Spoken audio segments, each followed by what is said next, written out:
সীমা বিশেষ কিছুই চিন্তা করার সময় পেল না। তাকে মুহূর্তের মধ্যেই ডিসিশনটা নিতে হলো। সে ওই পাগলা বৃদ্ধকে কিছুতেই টেবিল থেকে উঠিয়ে তো দিলই না, পরন্তু ওনাকে ওনার পছন্দ মতো খাবার নিজ হাতে পরিবেশন করে তার বিল মিটিয়ে তাকে একটা অটোতে উঠিয়ে অটোর ভাড়া তার হাতে দিয়ে দিল আর বলল, আঙ্কেল আপনার যখন ইচ্ছে করবে আপনি এখানে এসে খাবার খেয়ে যাবেন। আর তারপরেই ওর জীবনে নেমে এলো এক অন্ধকার। ম্যানেজার তাকে নিজ অফিসে ডেকে তার চাকরি চলে যাওয়ার কাগজটা ধরিয়ে দিল। আর এই ঘটনার 5 দিন পর ওর বাড়িতে একটা ফোন এলো যাতে তার জীবন একেবারে ওলটপালট হয়ে গেল। ঘটনাটা ঠিক এই রকম ঘটেছিল। সীমা একজন খুব সাধারণ বাড়ির মেয়ে। তার বাবা একটা প্রাইভেট কোম্পানিতে চাকরি করে সংসার চালাতেন। সীমা যখন এইচএস করার পর হোটেল ম্যানেজমেন্টের ফাইনাল ইয়ারের স্টুডেন্ট তখন তার বাবার প্যারালিসিস হয়। আর স্বাভাবিকভাবেই চাকরি চলে যায়। এই অবস্থায় অথই জলে পড়ে পরিবার। তখন হাল ধরার চেষ্টা করে পরিবারের বড় সন্তান সীমা। লোকে বলে মেয়ে, তা মেয়ে হয়ে ও কি করবে, ছেলে হলেও না হয় কিছু একটা করত, সংসারটাকে বাঁচিয়ে নিত। কিন্তু সীমা অনেক চেষ্টা চরিত্র করে একটা 3 স্টার হোটেল রিসেপশনে চাকরি জোগাড় করে বসে যাওয়া সংসারের হাল ধরে। বাবার চিকিৎসা, এক ভাই আর বোনের পড়াশুনো সব কিছুর দায়িত্ব সে নিজের কাঁধে তুলে নেয়। এইভাবেই চলতে চলতে সে কিছুদিন পর একটা 5 স্টার হোটেলে একটা চাকরি পেয়ে যায়। আর সেখানেই নিজের ভবিষ্যৎ খুঁজে পায়।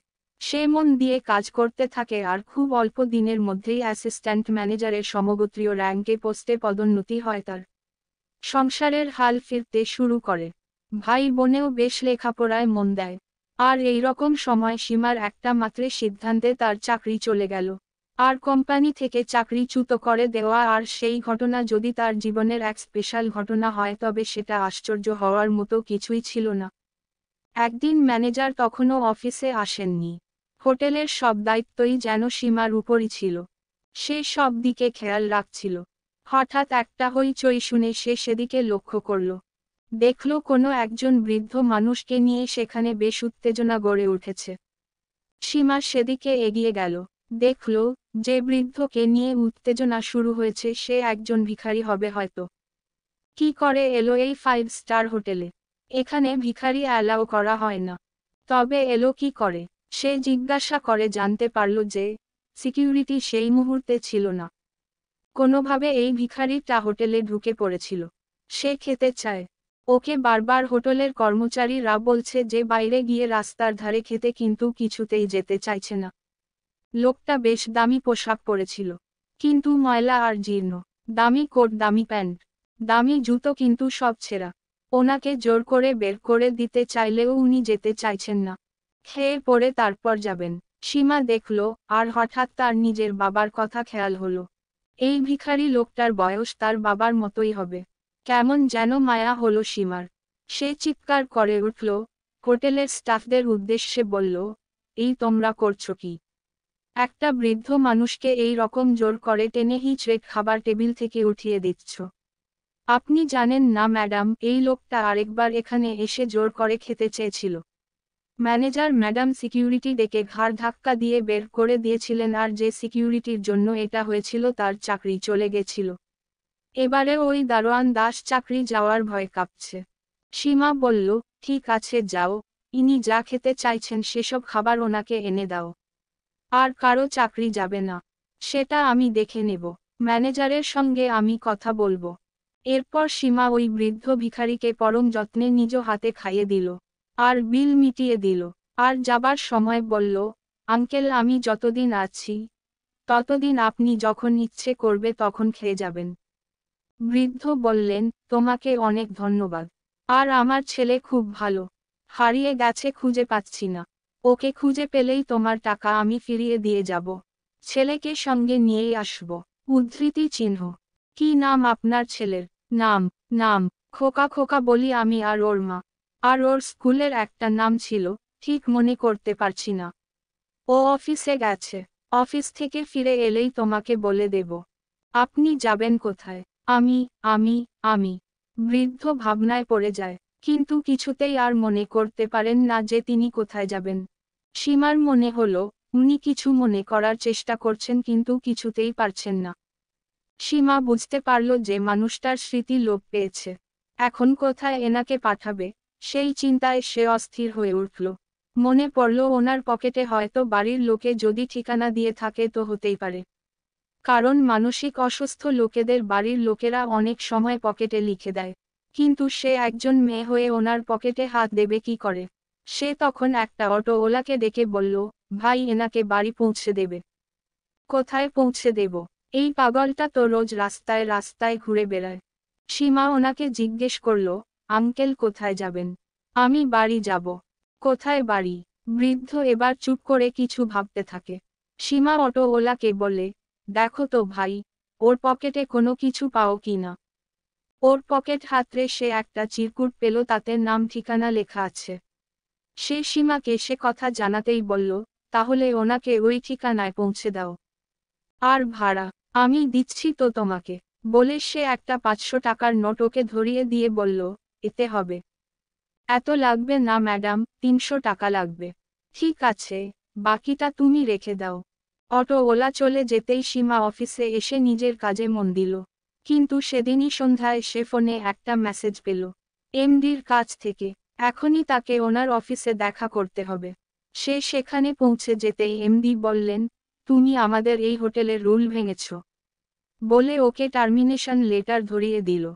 সীমা কিছুক্ষণ সেদিকে দেখে বলল, স্যার, এখানে কোনো কনসিডার হয় না। এটা 5 স্টার রাস্তার হোটেল নয়, যাকে তাকে এখানে খাওয়ানো যায় না। সীমা কিছুক্ষণ সেখানে দাঁড়িয়ে থেকে বাইরে বেরিয়ে এলো। চোখে মুখে ওর নিদারুণ দুশ্চিন্তার ছাপ। সে বাইরে এসে জানতে পারল যে সেই দারোয়ানেরও চাকরি গেছে। এখন সীমা কি করবে ভেবে না পেয়ে বাড়ির দিকেই রওনা দিল। প্রথমে সে কিছু বলতে না পারলেও দিন দুয়েক পরে সকলেই জেনে গেল যে ওর চাকরি চলে গেছে। ওর ভাই চিৎকার করে বলল, তোমার এইটা অনেক দোষ দিদি। আমি তোমাকে কতবার বলেছিলাম, মানুষকে দয়া করবে না। মানুষকে দয়া করলে নিজের ক্ষতি হয়। সীমা বলল, যে টাকা ব্যাংকে আছে তাতে মাস দুয়েকের খরচ চলে যাবে।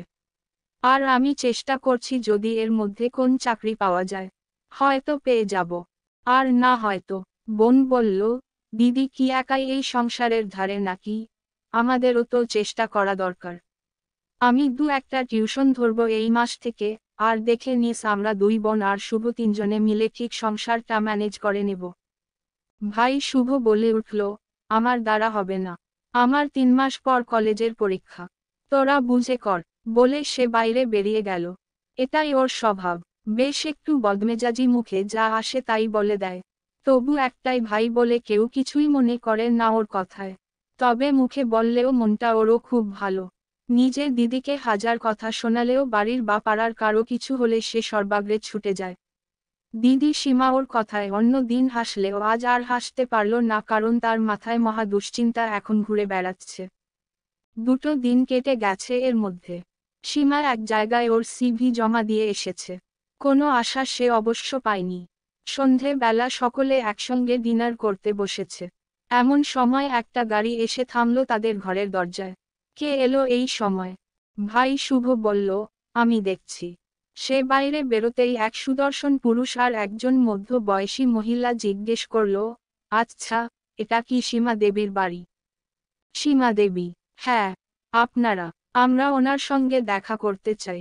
আসুন, বলে সে দিদিকে হাঁক দিল, এই দিদি তোকে কারা ডাকছে? আমাকে।